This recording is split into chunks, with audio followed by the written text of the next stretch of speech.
जाकर बोले हो कभी? सीधे बोल देते हो क्या जाकर? नंदी के कानों में कहने का भी एक तरीका है। आप लोगों को मालूम होगा वो तरीका? नहीं मालूम? बेलपत्री की जो डंडी रहती है ना, बीच का जो भाग है, ध्यान दिए ना जरा सा, ये बीच की जो डंडी है, फिर से देखिए, बेलपत्री के 2 पत्ते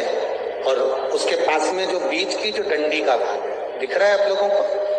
ये 2 डंडी, ये बीच की 2 पत्ती और उसके बीच में जो 2 डंडी का भाग होता है। जब हम देवादिदेव महादेव से कोई बात कहने वाले होते हैं ना कि बाबा बहुत दुखी हूं, बाबा बहुत तकलीफ चल रही है, बाबा मैंने एक कंपटीशन एग्जाम में परीक्षा दी है, बाबा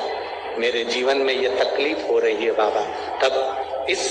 बेलपत्री की जो ये डंडी होती है, इस उंगली से, इस अंगुष्ठ से इस डंडी को पकड़ा जाता है और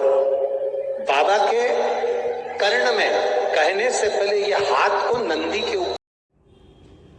अंगुष्ठ से इस डंडी को पकड़ा जाता है और बाबा के कर्ण में कहने से पहले ये हाथ को नंदी के ऊपर रखकर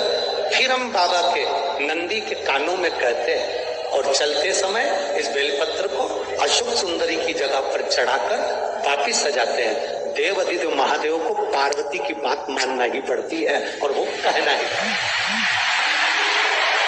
ये बेलपत्र की महत्व, ये जितना फल एक बेलपत्र की पत्ती में उतना की उतना फल, हम आपसे फिर कहेंगे, कभी मौका मिल जाए जिंदगी में, कभी तुम्हारे जीवन में अगर मौका मिले और कहीं बेलपत्री का वृक्ष मिल जाए जिसकी छांव तुम्हारे ऊपर पड़ रही हो, तुम्हारे ऊपर अगर बेलपत्री की छांव पड़ रही हो, उसके नीचे बैठकर कभी मौका मिले, एक बेलपत्री का पत्ता मात्र रखकर आप शिव जी का नाम लेकर जल भी अगर